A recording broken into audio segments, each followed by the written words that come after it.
Hi, everybody. We are alive. Hi. We are here with Jennifer from Hani Honey on World Bee Day. So exciting. Yeah, happy World Bee Day, everybody. Happy World Bee Day. How are the bees today? The bees are really doing well, actually. Where I live in South Florida, it's kind of like spring and it's been really dry. So, just to give everybody an idea of what the weather's been like, because I check in with people from all over the country and even all over the world just asking about the weather because I'm really concerned with the changes in the weather and the plants and how they're doing, and of course, all of our pollinators. And for us here in Florida, we've seen kind of a very dry spring buildup with the bees, but there's a lot of pollen. People are coming into the shop here. We opened our shop in January, and I'm really thankful for that. But people are safely able to come in and shop, and they're telling us that they've got a lot of symptoms from all the pollen that they're getting exposed to. So a little bit of local honey seems to be helping them with their allergy symptoms. So.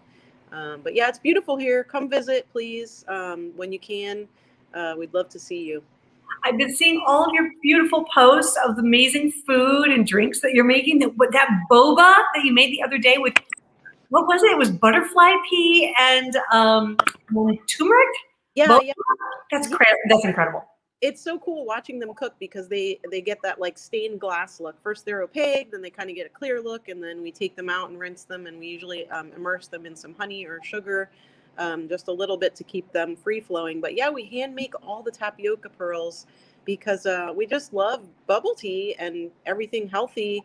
A lot of places we visited over the years that offered bubble teas, we found the ingredients weren't exactly what we wanted to. And as you know, Lisa, what you guys do with Foodocracy, which is so amazing, you showcase small scale producers that are preserving the integrity of the food and stewarding the land and offering things that are healthy. And so we kind of try to do that with the bubble tea. So everything's natural, real nice ingredients. Amazing. I'm going to have to hop on a flight and go down there and have some because it sounds so amazing. And you're right. Like bubble tea is one of those things like that. There's a lot of not so ingredients in there that you really don't want. Right. So that's fantastic. You're creating a really clean, beautiful, natural version of that. It's amazing. Well, I'm going to create my own natural version of a treat that maybe you wouldn't be able to have in your cafe, but depending on your liquor license. But we're going to do the bee's knees. Hey, we're closely, so we're going for a beer and wine, and we're going to be the first meadery here in Stuart, Florida. So yeah, we're going to be producing mead in house pretty soon. Fingers crossed, it'll be any day. Oh my God, come visit. I know that you guys have been doing the mead for quite some time, so it would be so exciting for you guys to have the mead in the cafe. It would be so amazing. Yeah, that's phenomenal. Well, we made the bee's knees here. So Jennifer was in our spring slow food box, the very first Women's Day slow food box that we did, not this past spring, but the one before. And we had this bee's knees cocktail, which is a cocktail actually from the Prohibition era. So during Prohibition, honey was quite popular. And of course, gin was the liquor that everybody, bathtub gin, right? And bathtub gin was awful. It tasted nasty.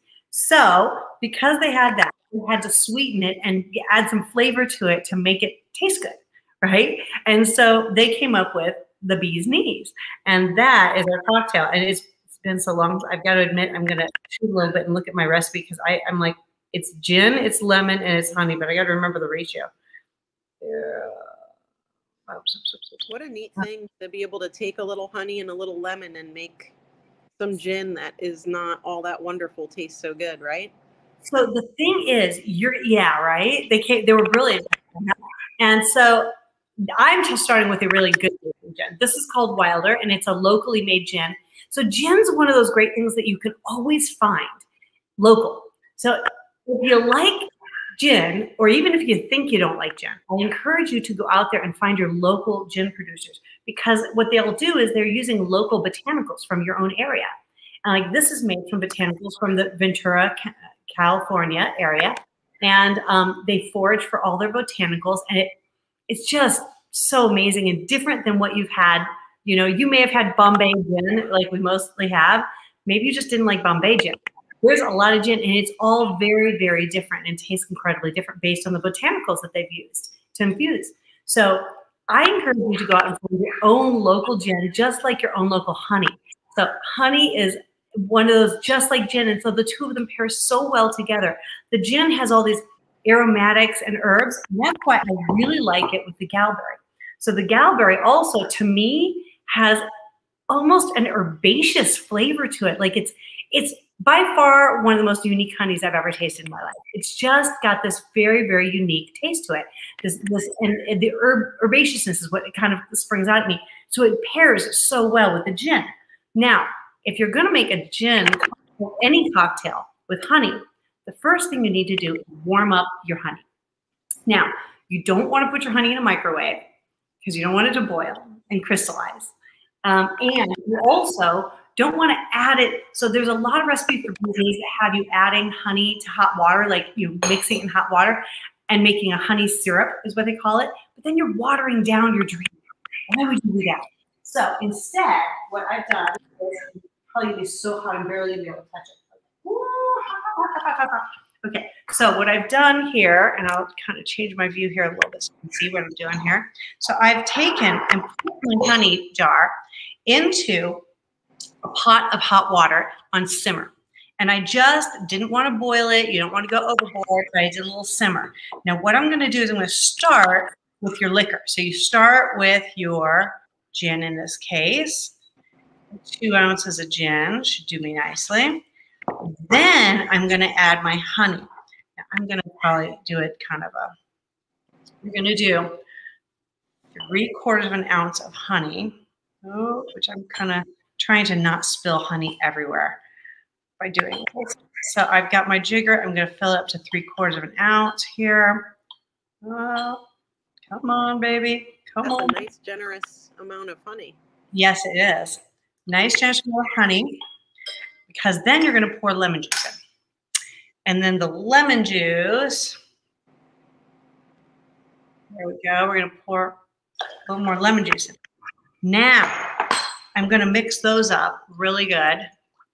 And that's going to keep, if I just poured ice in here, before I mixed it with the lemon and the booze, it's going to the honey's just going to turn into a clump in the bottom of our mixer here, right? But by mixing the honey with the lemon and the gin first, now I can add my ice to my shaker. And I can give that guy a good shake. Get it nice and cold. And here we go. And then that is our beautiful bee's knees. And serve it up. If you've got a coupe glass, that's all better. And I went and I picked myself a little chamomile flower to just float on top. Well, don't tip over there, chamomile. Not easy to tip a chamomile into your drink, let me tell you. Oh,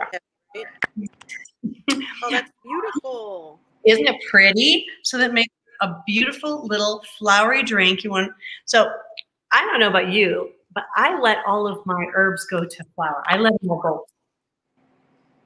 I love the point about the gin and how a local still would have, access to things that are foraged in your area to produce the gin. And that's such a great point, especially on World Bee Day when we're talking about pollinators. I learn something new every day. I'm so thankful that you mentioned that. Like, it just really brought home like the importance of going local, even for the liquor. It really is so wonderful that you brought that point up. Pollinators are so important, and if these stills are able to use things that are local to them to produce the liquor, then that's exactly what I would want in order to make a cocktail. So I think that's such a great way to steer everybody to be able to make those kinds of purchases. Mindful. And you know what? Use edible flowers in your cooking and in your cocktails and to garnish things. A lot of people, they don't know which flowers are edible and which ones aren't. They're a little confused. Well, let me tell you something. If it's a flower that comes from something you can eat, it's edible. Yep. So one of the things that I like to do is I like to let a lot of my herbs go to flour. and then I use all those little flowers. They taste like a concentrated version of the herb. Yep. And so I went out in my garden. Of course, I've just done a replant, so I don't have a lot of things going to bolt, except for I had some arugula bolting. But arugula flowers, by the way, when the arugula bolts, they taste like peanut. They've got a peanut flavor to them. Huh. They're amazing for doing on Thai dishes, but it wouldn't be so good in bees. I happened to find, I was like, oh, thank God my chamomile's blooming.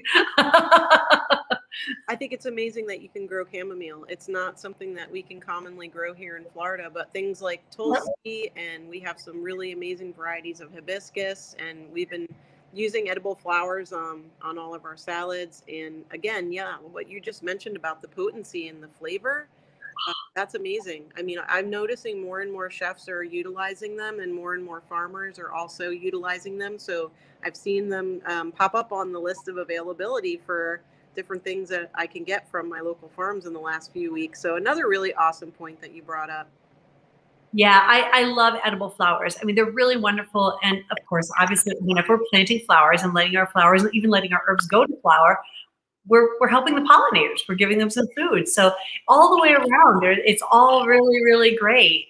My sage was flowering just a little while ago and has these beautiful little purple flowers on it that you can kind of, you can do a little tweezer magic and pull your flowers off and tweeze them on the top of cocktails or on the top of something delicate like a little dessert. They're absolutely delicious. Have you seen pollinators that enjoy that particular variety of sage that you have?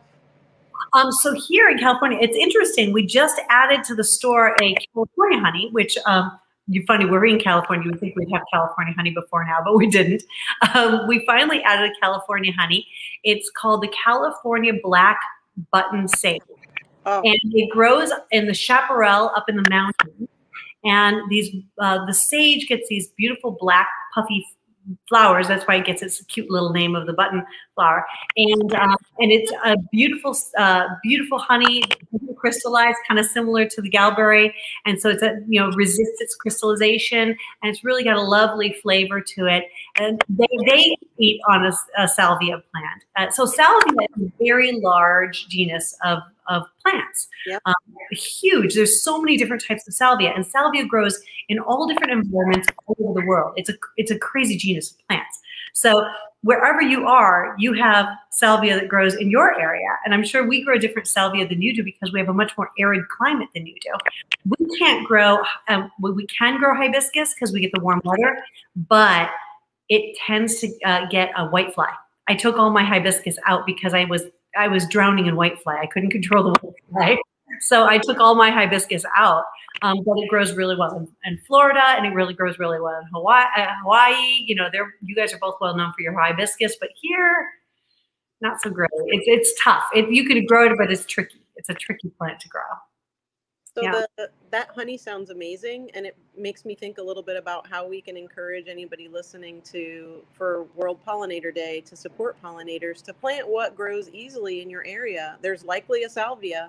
We know the genus is huge, and they're beautiful plants. There's so many different varieties of salvia. Some of them have such a large, long nectary and flower that the honeybees can't get in there, but other pollinators can get in there. And I've been enjoying watching all these amazing butterflies the last few weeks as spring is finally developing here. And when I get a chance to talk to people, and a lot of nice folks get to know us because we, produce honey. But as you know, Lisa, we're into food, and we're into slow food, and we're into making sure everybody has access to good, clean, and fair food, and preserving varieties of food that have been around for as long as we've been studying time and documenting what's been growing and making sure those seeds are available. But the one thing we don't always get a chance to think about is like the diversity in our food system. And the diversity is about, how many different varieties of banana are there? Well, there's hundreds and hundreds. And you go to some shops and you see one or two or three, and that's cool and all, but what about the other 97 varieties? Well, that's the same thing for almost every single food that we eat. So pollinators have that opportunity to seek out and increase that diversity for us if we provide them a little bit of help. So if we could ask everybody on World Bee Day to just do their part and take a little minute or two to find a couple plants that are resilient in your area, that don't need a lot of water or care, or just, will increase the habitat for all pollinators, provide you with some beautiful flowers to look at and or clip for your cocktail, or share with others if you can harvest seeds from them and give those seeds away to others. Another way to really create that diversity and help pollinators is to do that. And I would thank you for doing it, because it's how we're going to make progress at this point in time. We need it. And, we've been here, especially if you're in an area that has been having a lot of problem with water too, you might actually want to put out some water for your pollinators. We are having a huge drought here again in California, as we seem to be almost all the time now. It's been just that way for a while now. I'm a backpacker and a camper, and we have had restrictions against building a fire in the backcountry and even at campgrounds for years, it seems like. And it's been a long time since I've been able to have a campfire in the wilderness, because we've had so much drought. When that water is low, it's low for all of our pollinator friends as well. And so we've heard kind of coincidentally some reports that people are saying, oh, my flowers are blooming. I'm seeing half the amount of bees that I usually do. And I'm sure it's because of the big drought that we've been having. Right. You can see the flowers, but there's no nectar. So the bees aren't able to utilize what's there. There are some other tricks. We've got those plants that'll hold moisture in the soil. You've got all those amazing things like cacti and other varieties of things that have moisture that not only could help us if we're out backpacking and we get stranded, but obviously wildlife and pollinators. So it's such an interesting way to think a little bit more deeply about what we want to choose to plant and how it might affect our environment. And in those dry areas where it seems a little unsafe and scary, maybe we need to think a little bit more about how it's changing and it's staying that way. So we might need to do something different with the landscape in order to give it a little assistance. Absolutely. Absolutely. Thank you so much for everything, and learning so much from our wonderful bee friends and our pollinators. And thank you for championing our pollinators. Cheers. Cheers, everybody. Have a great day. And I will see everybody next week. And I hope to have you back very soon. Thank you. See you again soon. Keep us up to date on the cafe and the mead. Can't wait to hear. All right. Thank you, everyone.